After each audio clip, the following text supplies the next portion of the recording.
Hello, hi, and welcome again to the Terminal Podcast, where in the end, it's all about the numbers. This is a show about baseball when in season, and even when we reach tax day, it's not always baseball season. I am your host, and we are broadcasting high above Civic Center Station in downtown Atlanta. And tonight, three THS grads will talk about the upcoming chase for Lord Stanley's Cup. My alma mater just played in the Frozen Four. Chris, how's your hockey college school going? I don't think we have college hockey at York College, but we're not fancy Boston schools with lots of white kids who play hockey. Oh, yeah. We welcome a new traveler to the terminal tonight, currently writing about the Jersey Devils and the NHL for the hockey writers. Hopefully, Josh, can you explain why the team of my youth, Martin Brodeur and Scott Stevens, will not be in this whole dance while they'll be sitting out, sitting the dance How at much home, how much watching. time do you have?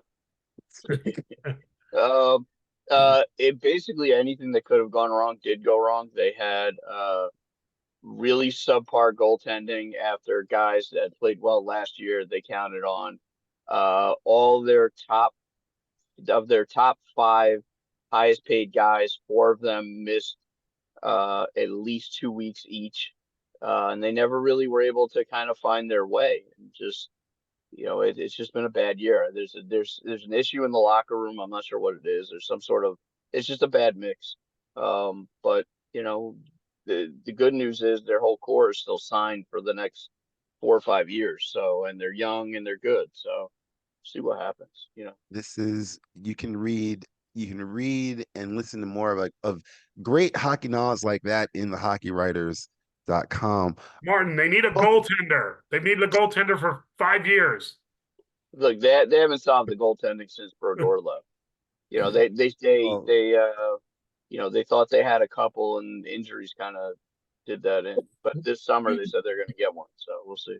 Josh, the best part about the rundown that Martin emailed me is him attempting to spell Brodeur. yeah, Oh no, God.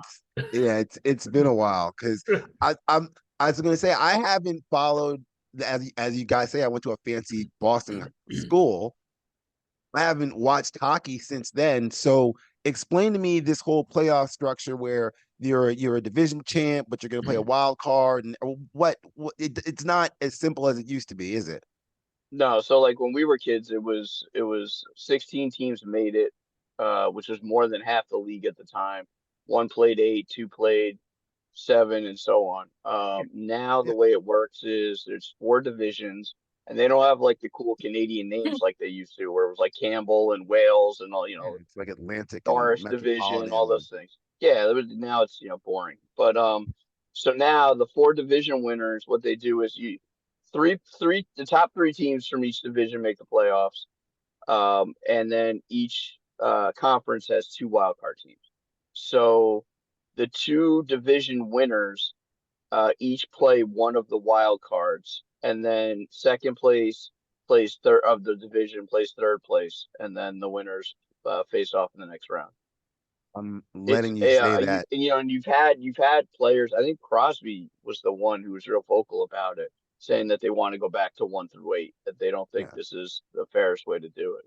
because out west, the top seed, the Dallas Stars, might have to face the when it was like Las Vegas got a team like yesterday, and they've already got like two Stanley Cups, and that's who Dallas might have to place in the first round because of this wonky system, right?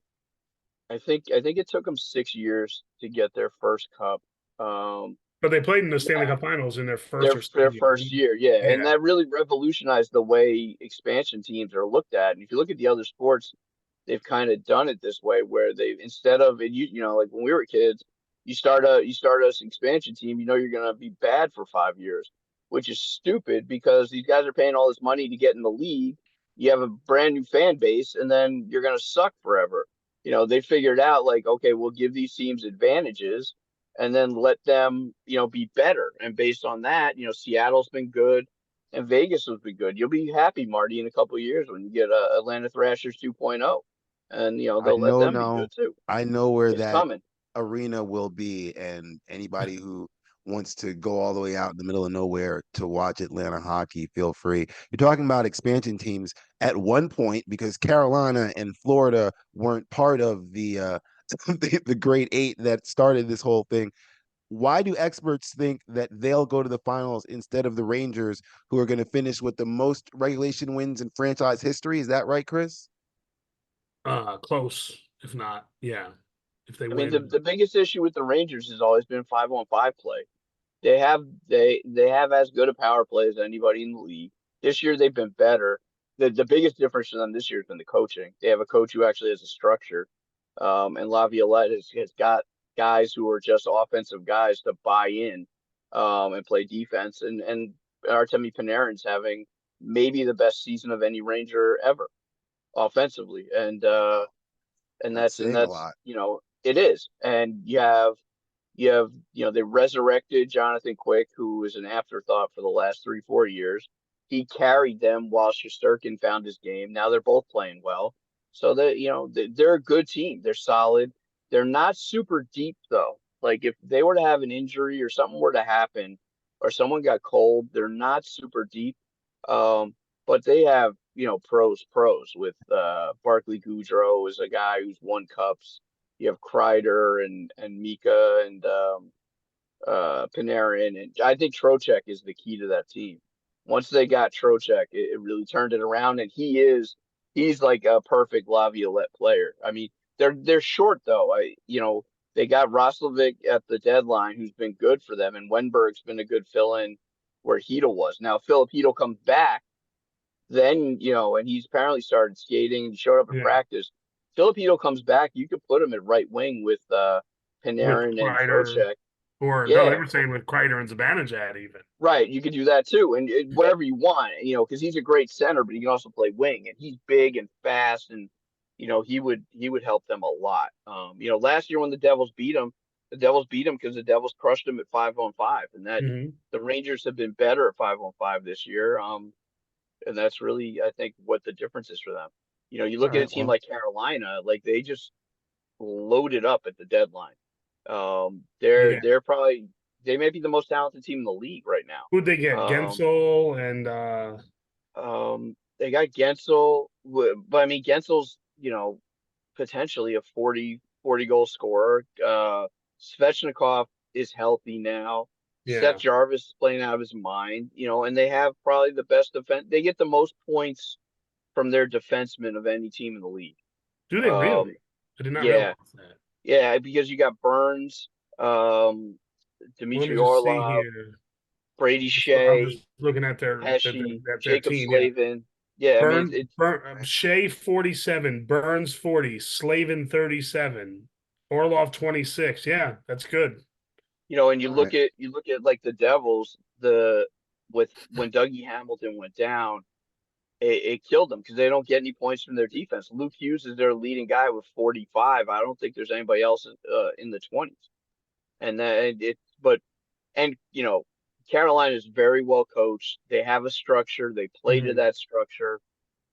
Florida, I think, is somebody that could beat both of them because they combine that um, uh, skill level with with a lot of grit, and I think they have a really good coach too. It's just like anything else. A lot of it's going to come down to whose goalie plays better. Well, I was Also, going to say Sergei Bobrovsky from Florida. I mean, he's a guy who can get as hot as they get and turn Right, into a and brick he did wall. that last year. He carried them to the Yeah, final. yeah. But Shesterkin's certainly capable of that, and Quick is if Mm, Shesterkin doesn't. all And right. So that's Carolina's big problem. Carolina's goal, Freddie Anderson's great, but you don't know that you're going to get that for 2 months. right. so Josh, Yeah. I'm going to go ahead. step in here, Martin, Go Go ahead. because ahead. That's I know fine. a little bit more about you than you. Uh, I know it's a hard question to ask her. Austin Matthews, the preeminent goal scorer of this generation, Connor McDavid, the preeminent player of this generation. Who's got more pressure on them? I mean, between the two of them in their careers, they've been to a total of one conference final. um, well, to analogize to what you guys, uh, trying to think what the so like to me, it's like, are you the best player on the Yankees?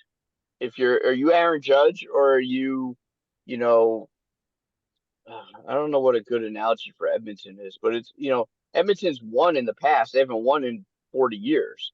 But I think there's more pressure. I think there's more media pressure on Matthews, Okay. Wow. because Is it? he's in Toronto. I mean, like, it's the center of the hockey world. McDavid, McDavid's going to perform no matter what. This year they put better pieces around him, but he's never had the best team. Matthews, Mhm. they finished better. But Listen, Matthews, let around me see, one, two, three, four, 5 times or 4 times in his career, they've had over 100 points. right. Yeah, no, they flamed out a lot And in the each one last of those couple of years. seasons, yeah, first round, second round. They never passed the second round in Matthews' time there. Well, last year was the first time they got to the second round in like 30 years or something like that, some ridiculous number of Yeah. years. They're like the Mets, they get in every It's once in a they're while, and then they just, Toronto's not like the Mets, but I was going you're to right, ask they that actually make the why playoffs. exactly. So why is it that I mean, you just said it is the center of the hockey universe. Why have they not raised Mr. Stanley's Cup in so long? Not I mean, See, obviously, yeah, hockey's the most general manager driven sport because of the salary cap, and it's such a hard cap that you're not allowed to make mistakes. Like, you make mistakes in baseball, nobody cares. Basketball, they move people around, they cut people, they take the dead money. Same in football. Like, football, they find a way if they want Mhm. something. In hockey, they've been at they've the cap's been flat for 4 years, so you got to live with your mistakes. And I mean, they haven't figured out how to build a full team. They got a great offensive team, but they haven't had great defensemen, and they haven't had the goalie to take them there. but I mean, you're saying that, and I'm wondering, is it been the same management? Because Toronto's had this haven't won. I can remember that when I used to actually pay attention to hockey back in the late 20th century, and it still hasn't changed, right? They still haven't won between now and then, right? Toronto, I think, hasn't won since '67. I may be off on 67, that. yeah, Yeah, So 1967. so if it's a there's a sport lot of that people is that'll tell you that they should have won in '93 when it was Gretzky against the Canadians. They kind of got robbed against LA, and that should, with Doug Gilmour and those guys, they should have won Yeah. then. But that's okay, still 30 years ago. that's 30 years ago. And what should have happened is I should have started at third base for the Teaneck High School varsity team from jump, but I didn't, and I've moved on. How does that? What does Speaking that of have to bitter, do? What? nothing. Yes, I am bitter, but that's okay.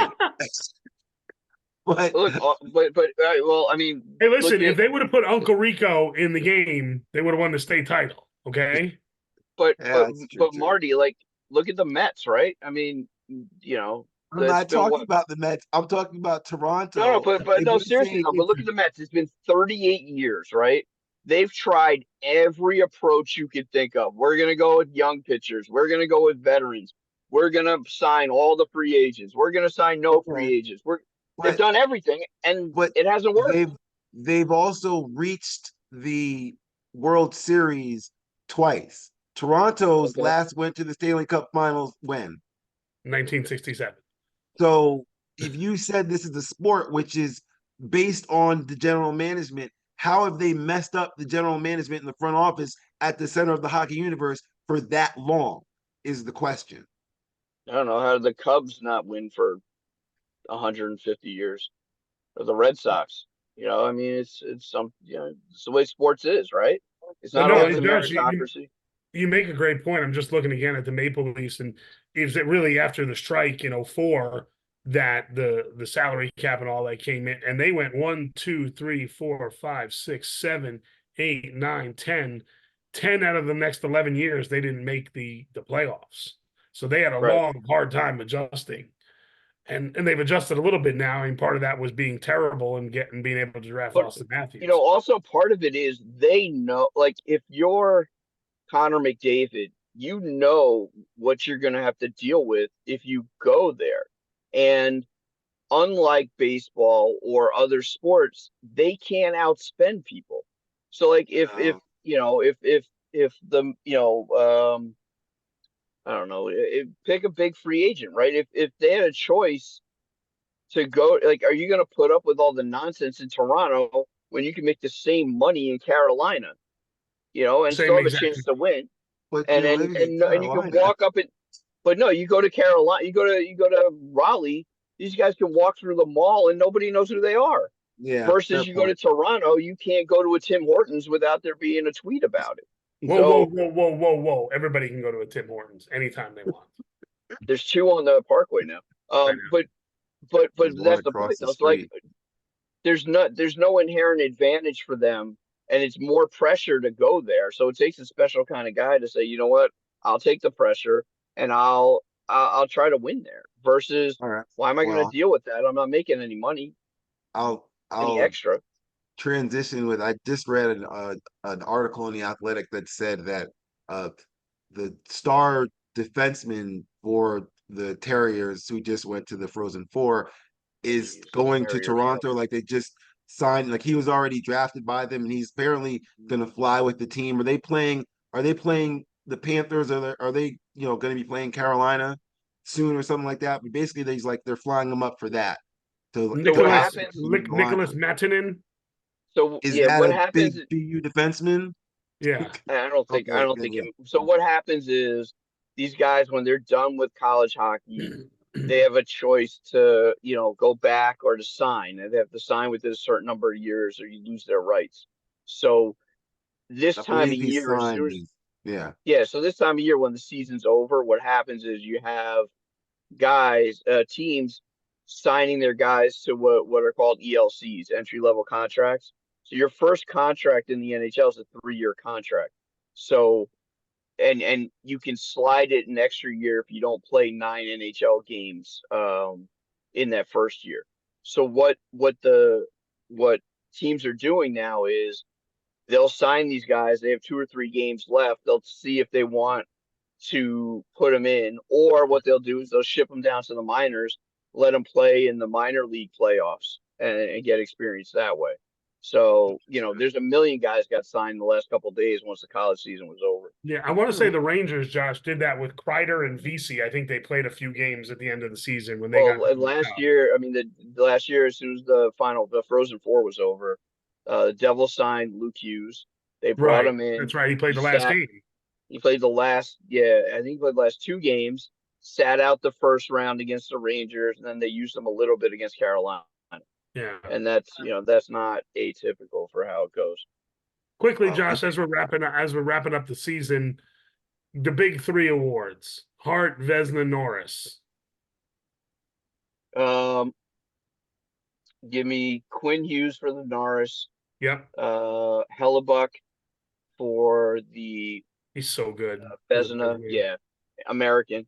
Yeah, I'll Yep. tell you what, you're going to be amazed at The how good American the team. American teams are going to be Yes. the next 2 years Yeah. between the whatever the Four Nations Cup next year and then the Olympics. Like the American team is probably the best team they've Do you ever think all three put out. Hugheses are on it? Right. Probably. And then you're talking about, I mean, it's silly. I mean, you got the Kachuk brothers, you got Austin Matthews, you got Hellebuck, you got Thatcher Demko as your goalies. Ottinger, I think, is another sounds like goalie all who's the Adam decent. Fox European on Adam players. Fox on defense. Adam Fox and Cal Quinn McCarr. Hughes. Isn't McCarr, McCarr no, American? McCarr's no, he's not. He went to UMass, but Oh, he's not okay. That's American. okay. Maybe that's why I thought he But was Jacob American. Slavin is Right. American. McAvoy is Oh, American. from to Boston. Yeah, that's right. Him and Yeah. Fox worked So together. I mean, the American team's gonna be really good. Hart Trophy. I mean, it's a crapshoot. I think a lot's gonna depend on how people finish, but it's hard to not give it to McKinnon at this point. I think people are tired of giving it to McDavid, Yeah. and Aaron deserves a lot of credit, but I don't think he's got, this is not the year for him because so many guys have done well. And then, the other thought is Kucherov. I think Yeah. Matthews is going to win, the scoring title trophies, obviously, Right. but his team didn't do what McKinnon did or Yeah, I think even it's McKinnon. I mean, he's only 3 points behind Kucherov, so I mean, he's that's ridiculous though. negligible. I mean, McKinnon's like a video game, When he gets skating, he's impossible to stop. right? And he's huge and he's fast and he's a nightmare. All right. Well, with that with that in the settings, uh, predictions for the conference finals for the East and the West. God, I'd have to look. I think in the East, I think the three best teams are the Rangers, Florida, and Carolina. I think Boston doesn't have enough to get there. The Maple Leafs, I just don't think they have. I mean, I don't think they're as committed defensively as they need to be, and they don't have the goaltending solved. So I think it comes down to those three teams. Um, the Rangers have as good a chance as anybody. And the West, the real question is, there's a lot of talk about is Winnipeg for real or not. I don't think Vegas has the horses to make that run again. The Kings are a sneaky team to watch for because they have a lot of talent. But I would look at Colorado, maybe Vancouver. Okay. Hmm. Hmm. Well, in closing, I began with a college hockey reference and have invoked it as much as possible. So I'm going to close with the coach at my alma mater, Jay Pandolfo. He was part of the 95 NCAA championship team, was an All-American and Hockey East Player of the Year, which is the same as Player of the Year as far as I'm concerned. He went on to drink twice from Lord Stanley's Cup while playing with the New Jersey Devils during a 13-year run with the team. For his career, he had more shorthanded goals, 7, than power play goals, 2. So over 819 games, how many points did Jay Pandolfo score for the Devils? Chris, since you're already trying to look it up, what number are you going to give me for that? I'm not trying to look it up. I would never cheat like that. How many games did he play? 819 games All I'm for the gonna. Devils? for the Devils. He played for a couple other teams, but Okay. for the 13 years with the Devils, he played 819 games. I have no idea. I'm gonna say 175 points. 175. Price is right rules, Josh. So you can just go over or under. So But I'm what gonna do you go got? in 800 games. I'm gonna go 176. Should I have gone $1? You can go 176. Choice is yours. You're gonna go That's fine. 176. You're gonna stick with 176. Yeah, I'm good. The trivia answer will be in the description for the next episode. You can read Josh Reinitz on the Hockey Writers, sorry, the hockeywriters.com. I'd like to thank him and Chris for stopping into the terminal. I hope each of you find your way home safely. The same sentiment for any and all listeners. Safe travels from the terminal and good night.